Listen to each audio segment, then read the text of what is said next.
Nous allons prendre le livre du Proverbe, le chapitre 8, et lire quelque chose là-dessus, pour voir combien il est important de venir dans la maison du Seigneur.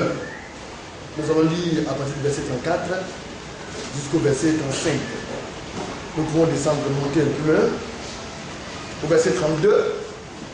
Le livre de Proverbes nous instruit et nous permet de marcher en toute sagesse. Alors ces paroles nous sont adressées ainsi. Et maintenant, mes fils, écoutez-moi. Et heureux ceux qui observent mes voies. Et quand nous parlons du mot heureux, toujours nous ne cessons de vous interpeller là-dessus. C'est un privilège. Privilégiés sont ceux-là qui observent les voies du Seigneur. Écoutez l'instruction de verset 33 pour devenir sage. Il n'y a pas de manière d'être sage. Si nous voulons avoir la sagesse, c'est être au rendez-vous de Dieu. Chaque jour de culte, nous devons être présents là où le Seigneur nous parle. Parce que c'est dans sa maison que les instructions de Dieu nous sont données. Et nous le savons, que le Seigneur parle de la notion de sage. On parle de vierges, il y a deux catégories de vierges. Celles-là qui sont folles et aussi celles-là qui sont sages. Alléluia. Et l'apôtre Paul, dans les épîtres aux Corinthiens, a interpellé l'Église. N'est-ce pas? Parce qu'il a été allumé d'une jalousie de Dieu, afin que l'Église, qui est une vieille sage, alléluia, soit préservée. Et c'est à cela que nous devons regarder. Nous devons à chaque fois que Dieu nous donne de marcher, nous assagir. Mais la seule manière pour nous de nous assagir, c'est de venir de la maison de Dieu pour écouter ses instructions. Et continuez, il dit ne les rejetez pas. Heureux ou privilégié, l'homme qui m'écoute. Donc, pour ceux-là qui ont écouté le Seigneur, le privilège leur est donné. Cela n'est pas de la même. Donc, toujours privilégié, heureux, celui qui veille chaque jour à mes portes. Là, nous ne parlons pas de chaque jour. Et nous voyons qu'au temps de l'apôtre, après que le Seigneur soit monté au ciel, à la chambre haute, les apôtres étaient assidus au temple. Chaque jour, ils étaient réguliers au culte pour écouter le conseil de Dieu, la parole du Seigneur. Alors, donc, qui veille chaque jour à mes portes, au poste de Dieu, à la maison de Dieu, le temple, et qui garde les poteaux, les fondements. Nous savons que nous avons été édifiés sur le fondement des apôtres et des prophètes. Et verset 2, à partir du verset 19 au verset 20. Alléluia. Amen. Et le verset 35, car c'est lui qui me trouve à trouver la vie. Celui qui cherche le Seigneur le trouvera. Mais en venant dans sa maison, c'est une manière pour nous de chercher le Seigneur. Et le Seigneur, il est juste bon et il se laisse trouver par celui-là qui le cherche. Et il obtient la faveur de l'Éternel. L'obtention de la faveur de Dieu. Combien sont ceux-là qui ont la faveur du Seigneur? Nous sommes en train de parler de l'histoire de Caïn et Abel. Abel a reçu la faveur de Dieu. C'est pourquoi son offrande a été agréable au Seigneur. Mais Caïn n'a pas reçu l'approbation, la faveur du Seigneur. Mais pourquoi ne l'a-t-il pas reçu? Bien aimé, c'est parce qu'il n'a pas cherché le Seigneur comme sur toi. Amen. Celui-là qui cherche correctement trouve. Si Caïn avait bien cherché le Seigneur se serait laissé trouver par lui. Alléluia. Nous allons retourner dans le livre de Genèse et apprécier encore notre sujet parce que nous n'avons pas terminé. Genèse, le chapitre 4. Le ministre Ouattara va m'aider dans la lecture. Nous allons commencer dans le verset 1 au verset 7. Adam connut Ève, sa femme. Elle conçut et enfanta Caïn et elle dit: j'ai acquis un nom de par l'Éternel. Elle enfanta encore son frère Abel. Abel fut berger du laboureur. Au bout de quelque temps, Caïn fit à l'Éternel une offrande des fruits de la terre. Et Abel de son côté en fit une des premiers-nés de son troupeau et de leur graisse. L'Éternel porta un regard favorable sur Abel et sur son offrande, mais il ne porta pas un regard favorable sur Caïn et sur son offrande. Donc, quand on a vu cela, vous voyez, en voyant vers qui la colère de Dieu est-elle partie vers Abel. Mais pourquoi? Parce qu'il a su chercher le Seigneur. Oui, frère. Caïn fut très irrité et son visage fut abattu. Et l'Éternel dit à Caïn, pourquoi es-tu irrité et pourquoi ton visage est-il abattu? Certainement, si tu agis bien, tu relèveras ton visage. Et si tu agis mal, le péché se couche à la porte et ses désirs se portent vers toi. Mais toi, domine sur lui. Donc, en voyant, nous voyons au travers de cela la manière d'agir de notre Dieu. Une manière douce, comme un père qui parle à son enfant. Vous voyez, le Seigneur s'est adressé à Caïn de la bonne manière, en l'instruisant, en le ramenant à lui, en lui montrant la voie. Mais qu'a-t-il fait? Alléluia. Bien-aimé, l'intention de Caïn était bonne. Mais il s'est précipité comme de confusion. Alléluia. Et dans la précipitation, il a commis des erreurs. Il n'a pas recherché le Seigneur pour en savoir ce qu'il en était de lui sa volonté. Oui, on peut se lever et agir en dehors de la volonté de Dieu, pensant que nous agissons bien. C'est pourquoi en toute chose, il faut l'interroger, il faut chercher à connaître ce que lui veut. Amen. Alors, aujourd'hui, nous allons parler un peu de l'imitation de Caïn. La colère. Est-ce que cela est approprié? Ne faisons pas ce qui n'est pas bon. Le dimanche, j'ai bien a parlé que lorsqu'il se fâchait, il pouvait rester une semaine sans parler à sa femme. Ce n'est pas du bon. Nous devons abandonner ces choses-là. Parce que notre vie ne nous appartient plus. C'est quand tu mets de ta personne que tu peux faire ce que tu désires. Mais quand ta vie ne t'appartient pas, alors tu fais ce que désire celui à qui ta vie appartient. Et puis quand on fait cela, on se fait du mal. On se nuit à nous-mêmes. Alléluia. Nous allons parler de ces choses-là et voir la volonté de Dieu par rapport à ces choses. Ne vous leurrez pas. Aussi longtemps que nous serons sur la terre des hommes, il y aura des tribulations, il y aura des épreuves, il y aura des moments difficiles. Il n'existe pas un foyer où il n'y a pas de difficulté. Mais c'est la manière sage de sortir qui est nécessaire. Nous allons partir dans le livre de Job,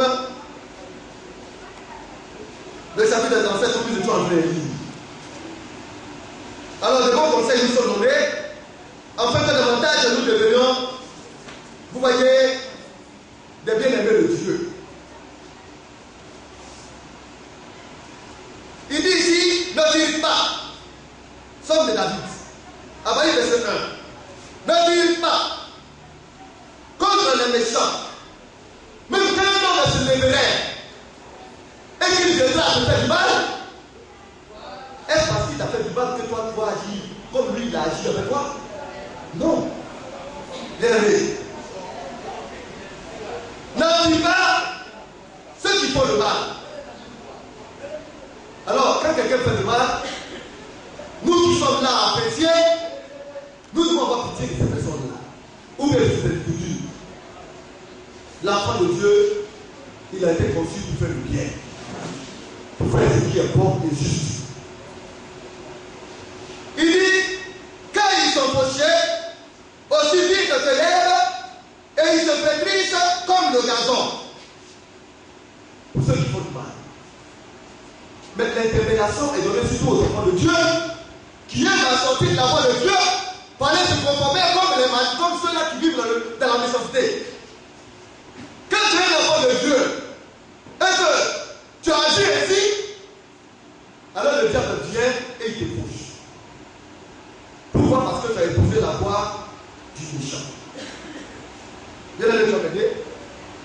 Le verset 3.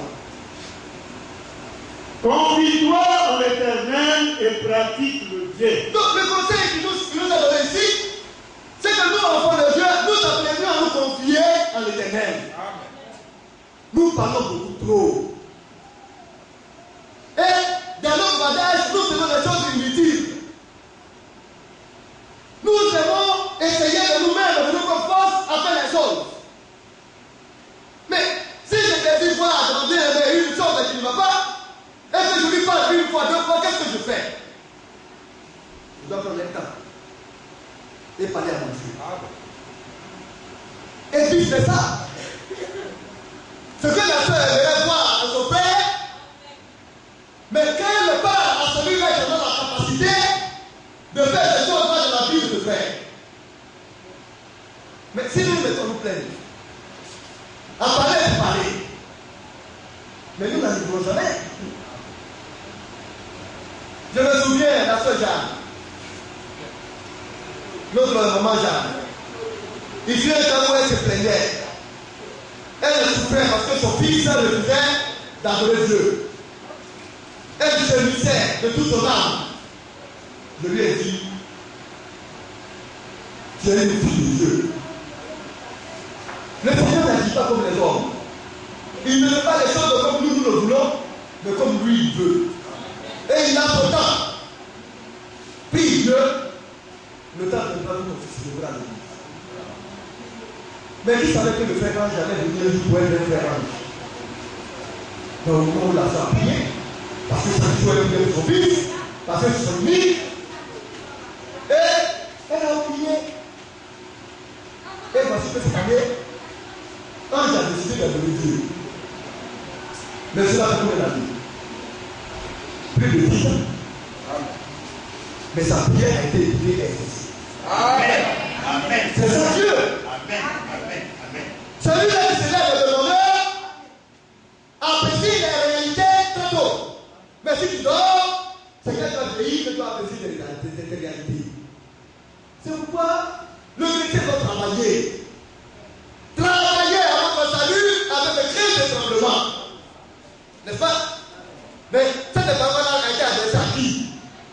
À ceux-là qui l'aiment, n'est-ce pas? Philippiens 2, le verset 12, nous allons dire cela. Bien aimé.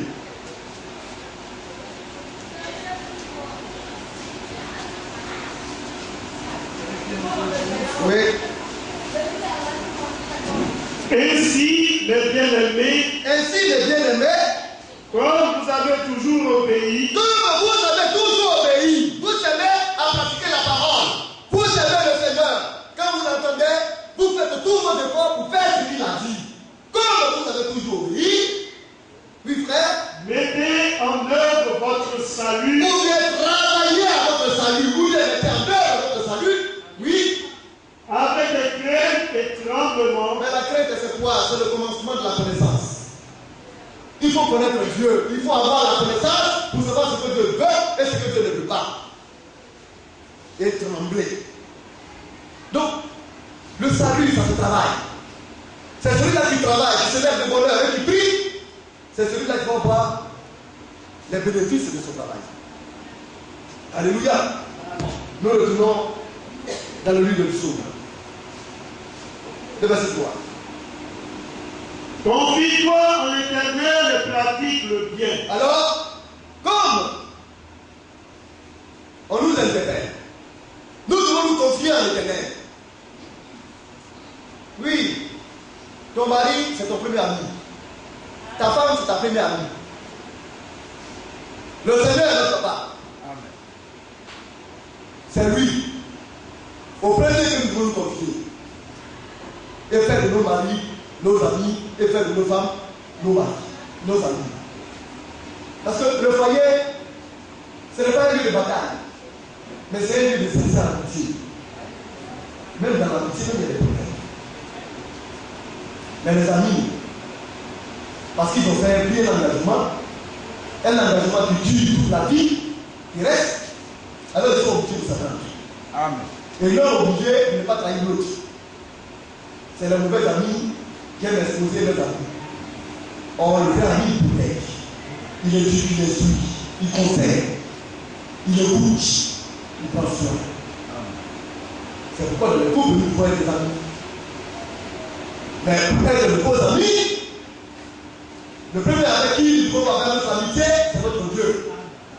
C'est pourquoi nous devons nous confier en lui. Amen. Oui, bien aimé.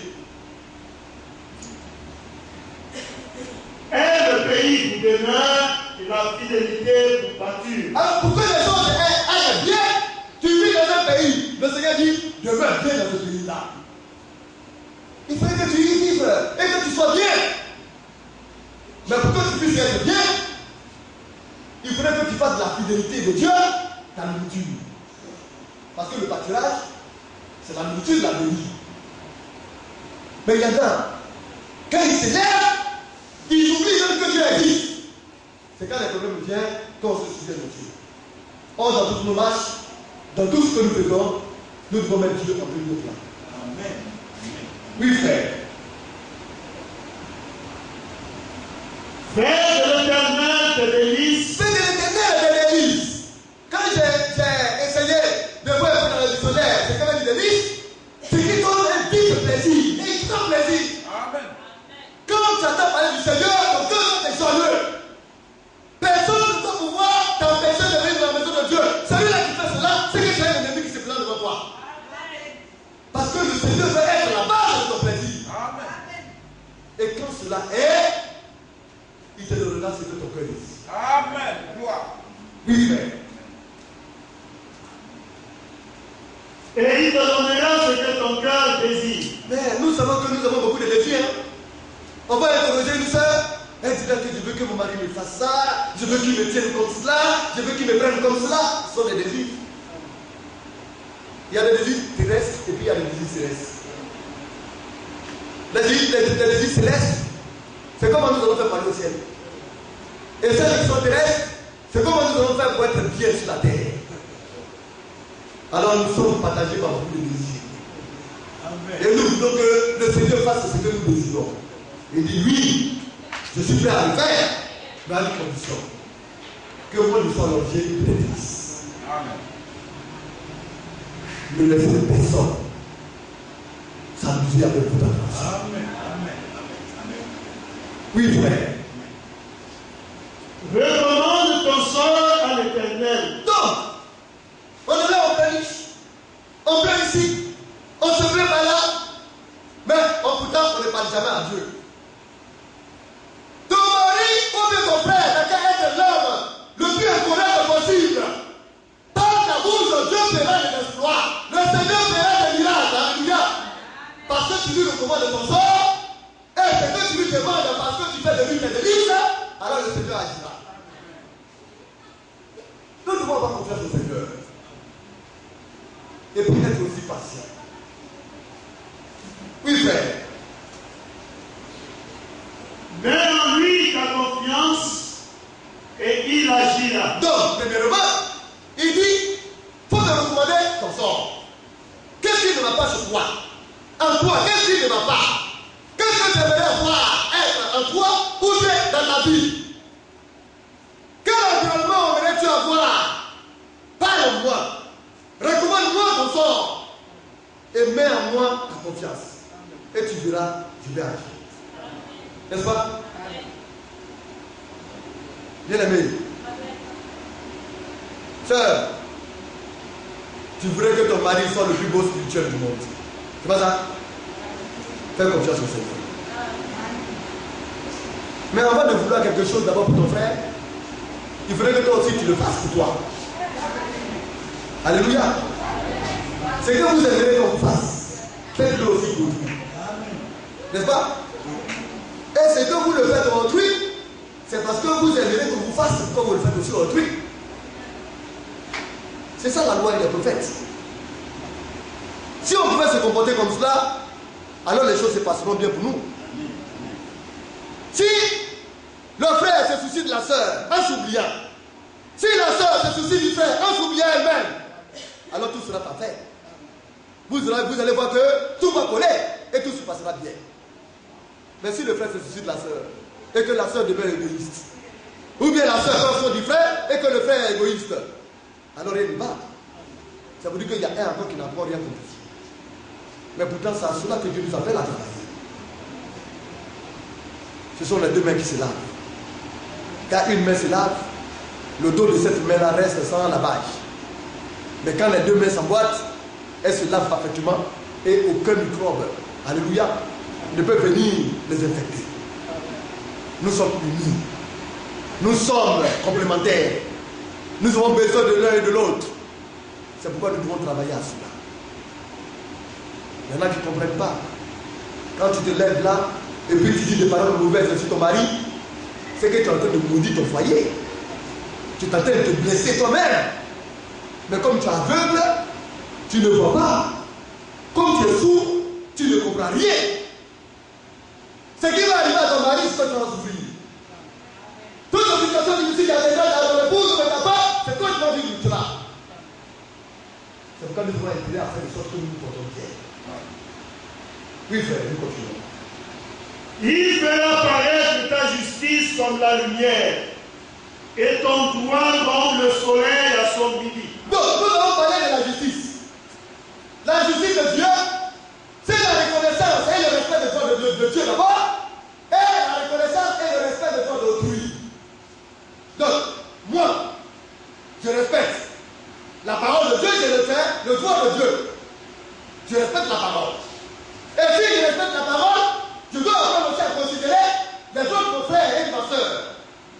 Alors je me porterai bien. Ça, c'est la justice.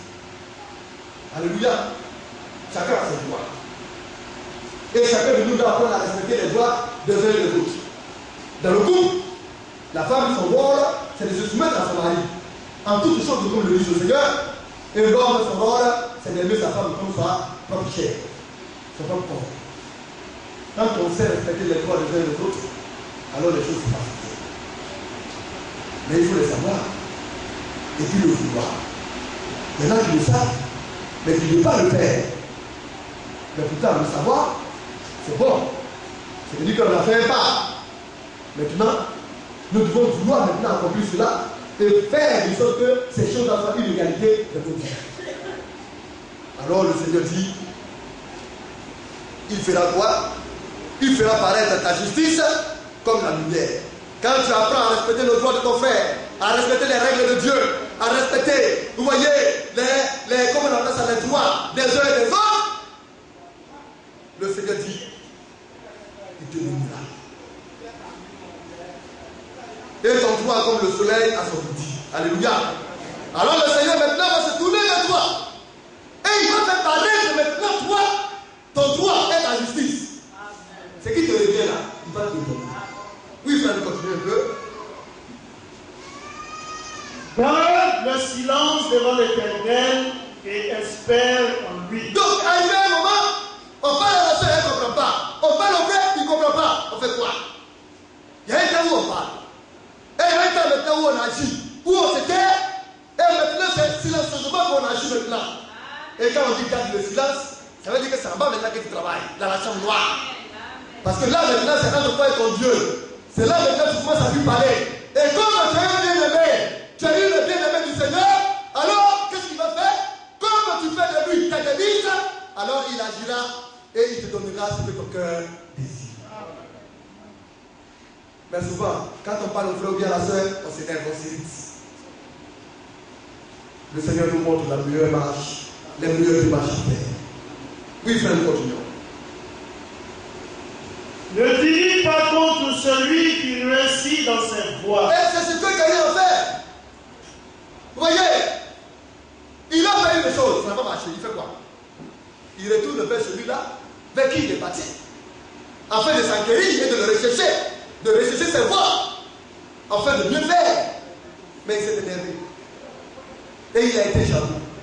Parce que Caïn avait la réussite, il s'est dit, non, pourquoi c'est lui? Il est plus petit que moi. Comment on peut l'élever plus que moi? Comment il peut réussir? Et puis moi, on m'a rejeté. Ce n'est pas de cela qu'il s'agit. Ce n'est pas ce qui commence. C'est la faire. C'est ça qui est important. Tu peux bien commencer par t'aimer. C'est pourquoi la fin d'une chose vaut mieux que tout. Tu peux pas commencer et te racheter. Et puis bien t'aimer.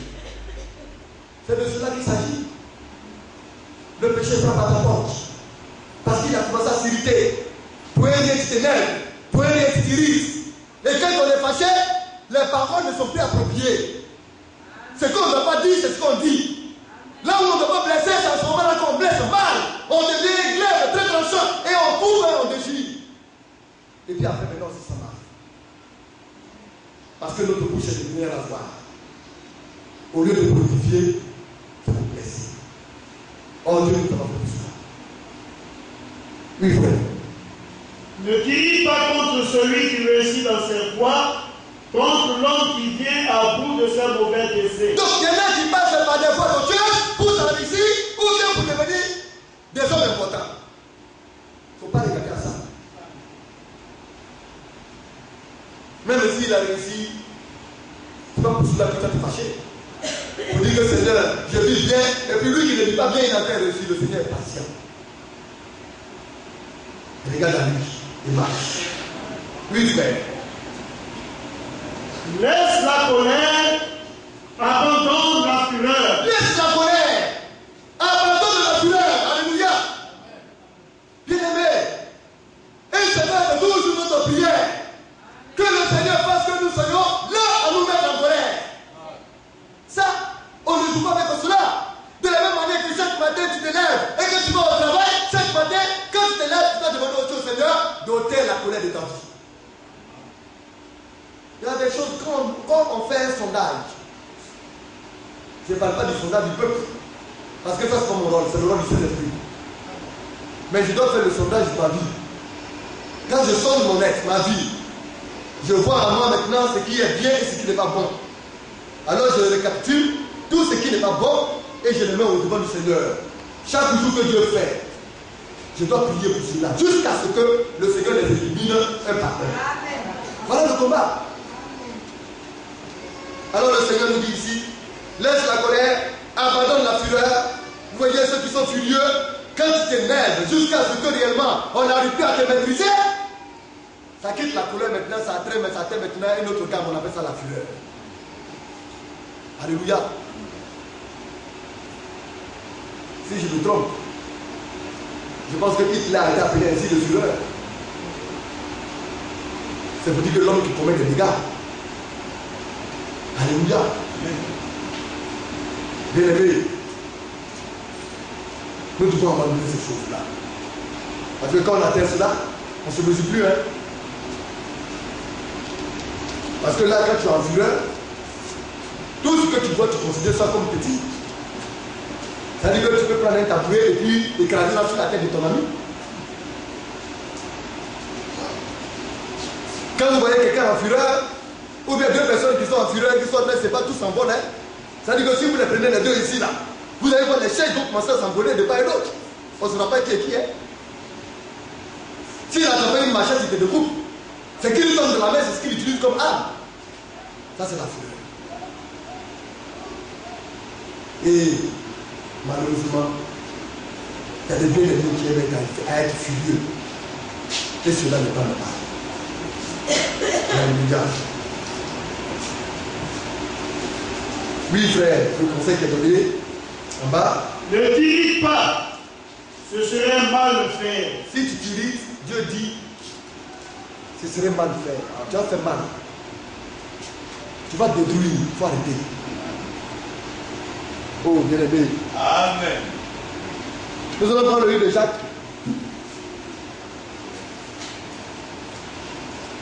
Amen. Jacques, le chapitre 1.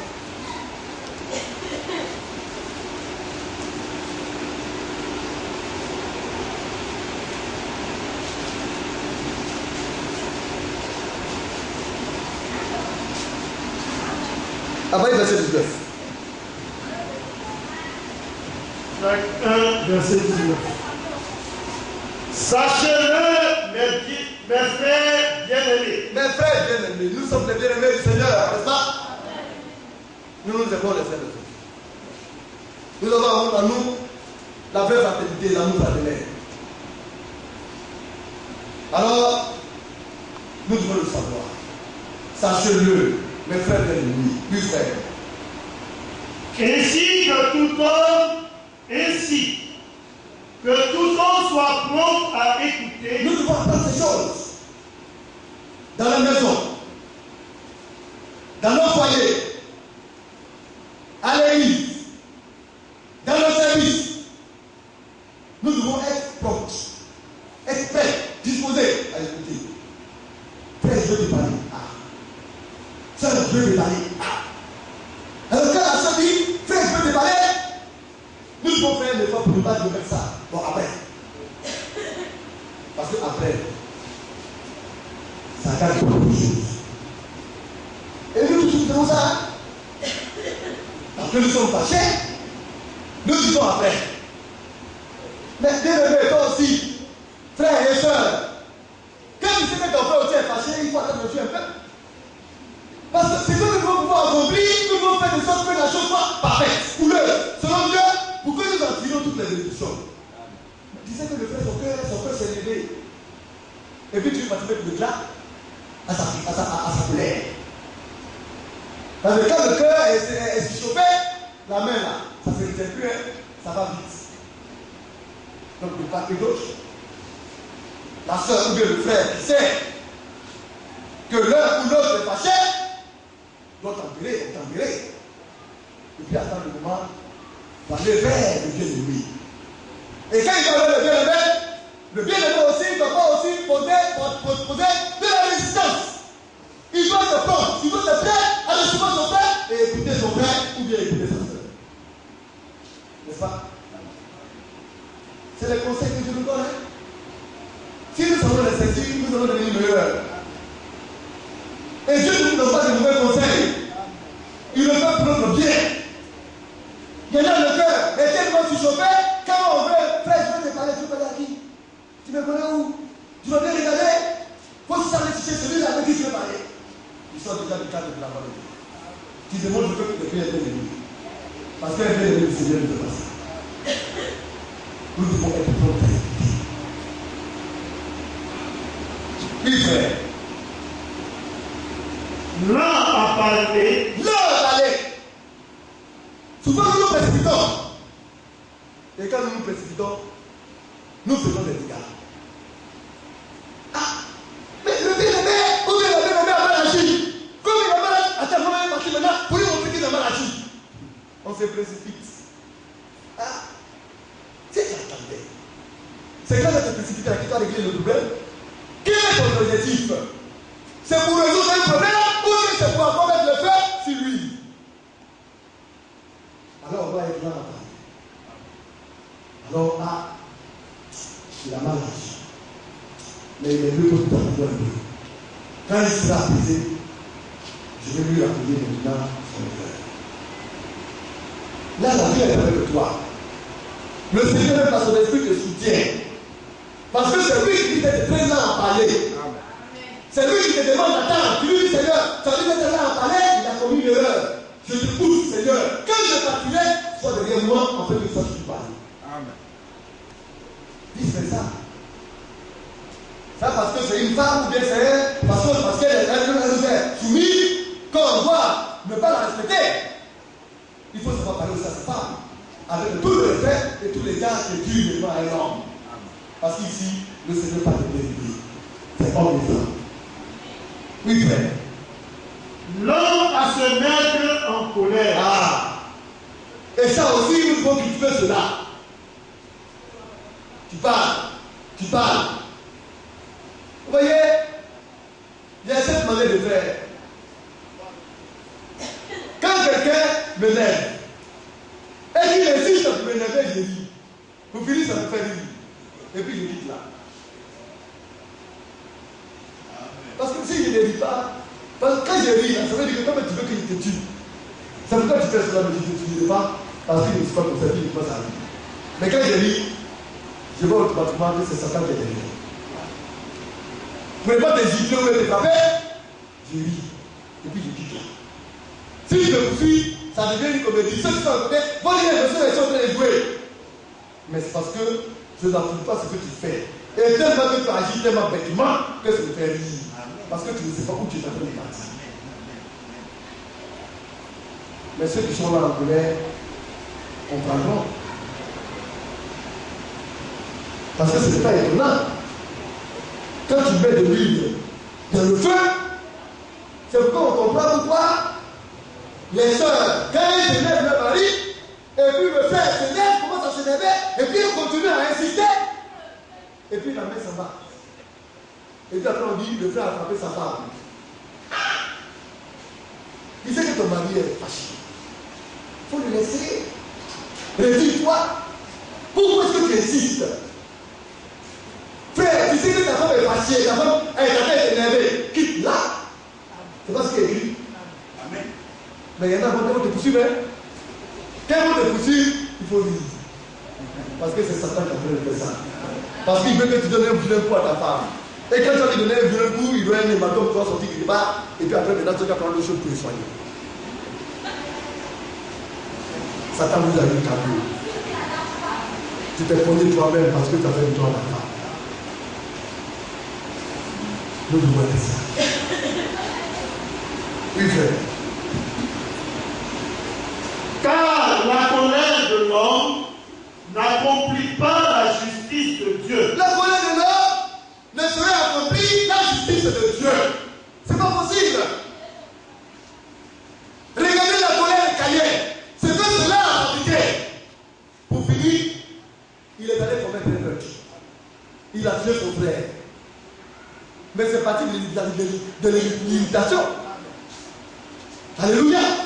C'est devenu une colère noire, une fureur. Et pour finir, il est un meurtrier. Et c'est cela. Oui, frère, nous continuons. C'est pourquoi, rejetant toute souillure et tout débordement de méchanceté, recevez avec douceur la parole qui a été plantée en vous et qui peut sauver vos âmes. Alléluia. C'est pourquoi quand nous voulons l'échanger, il est bien. C'est ce que nous devons expérimenter. Quand tu veux partir vers un frère ou bien une soeur, c'est bien d'ouvrir la Bible. Parce que si tu as ouvert la Bible et qu'il n'y a pas de respect pour la parole de Dieu, ça devient brisé. Parce que tous nous sommes obligés d'avoir de respect. Quand la Bible est ouverte, c'est que les choses sérieuses commencent. Et vous dites que ça va faire moins de dégâts. Le temps.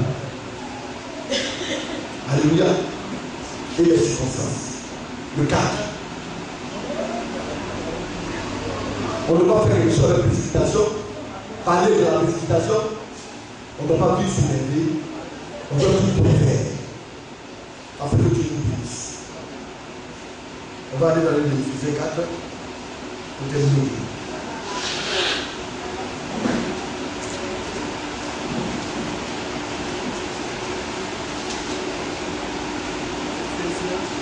Éphésiens 4.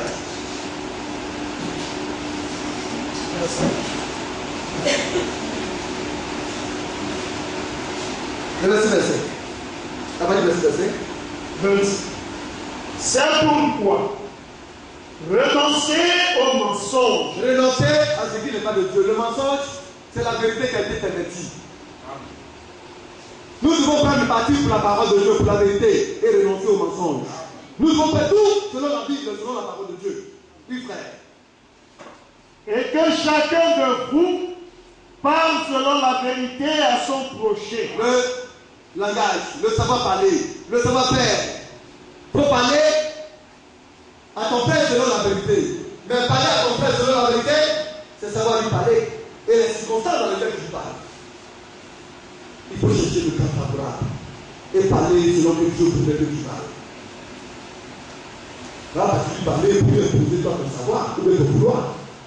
Même la soeur, quand elle veut parler à son frère, elle va pouvoir aussi ouvrir la Bible pour dire, frère, je viens avec toi parce que c'est mon droit. Je suis venu me réclamer parce que mon Père céleste a dit que c'est mon droit. Nous devons parler selon Dieu et non selon nous-mêmes. Et si nous faisons cela va nous éviter beaucoup de problèmes. Oui, frère. Car nous sommes membres les uns des autres. Oui, nous sommes membres. En tout cas, nous sommes complémentaires. Que ce soit dans l'assemblée, que ce soit dans le foyer, nous avons besoin de l'un de l'autre. Nous avons besoin de tous. Oui, frère. Si vous vous mettez en colère, Ça peut arriver qu'on se mette en colère. Tout le monde se met en colère. Alléluia. Et cela arrive. Oui, bien, mais ne péchez point. alors on peut se mettre en colère sans péché. Et c'est ce que Dieu dit. Lui-même, Dieu se met en colère. Mais dans sa colère, il n'y a pas de péché. Tu peux ne pas être content, être très fâché. Mais il y a la manière pour laquelle tu es fâché. Alléluia. Parce que tu dénonces quelque chose. Parce que tu n'approuves pas une chose.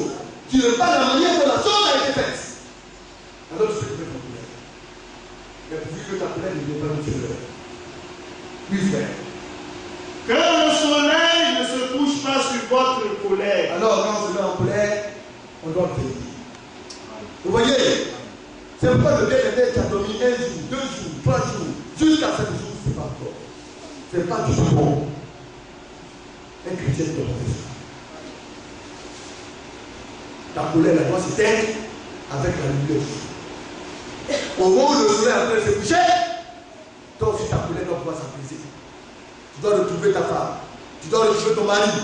Vous devez vous comprendre. Et dormir pour que le beau jour commence pour faire. Et c'est important. Oui, frère. Que le soleil ne se couche pas sur votre colère. Oui. Et ne donne pas accès au diable. Alors, si le soleil ne se couche pas sur nos colère, c'est ainsi que nous ne donnerons plus accès au diable. N'est-ce pas? Le péché est assis à ta porte. Et il frappe. Résiste-le. Et domine sur lui. C'est ainsi que les enfants de Dieu doivent se conduire. Nous ne devons pas donner accès à cette personne. Mais il y en a qui viennent. Madame, j'ai ouvert la fenêtre. Entre. Tu nous fais cette petite. Il a ouvert la porte. Et puis nous, donne-moi la porte. Non seulement ça t'attend par la porte. Et puis Dieu a dit que nous devons passer par la fenêtre et viens. On va rentrer cette maison. C'est là où on se casse. Là où ça fait mal, c'est là où on donne le coup de pain. Et chacun combat pour lui-même. En pensant qu'il fait bien, alors nous sommes en train de foutre en l'air de sang. Et c'est pourquoi. Pourquoi? Parce qu'ils sont essentiels, les gars. Ça a appris et il a persécuté. Il a fait n'importe quoi. Il a agi n'importe comment. Nous sommes venus à l'Église de Dieu. Nous travaillons dans le but de ciel. Mais si la paix de Seigneur nous donne la manière de suivre, la manière dont nous devons user, la manière dont nous devons nous comporter, en fait, nous ne pouvons descendre la carrière. N'est-ce pas? Et nous ne devons pas descendre la carrière. C'est quoi que même il est écrit que celui-là qui n'aime pas son frère est un homme. Mais pourquoi? Si tu n'aimes pas, c'est que tu l'aimes. Et si tu l'aimes, c'est que tu es civil avec lui. Qu'est-ce qui t'empêche d'aimer ton frère et ta frère? Que le Seigneur bénisse.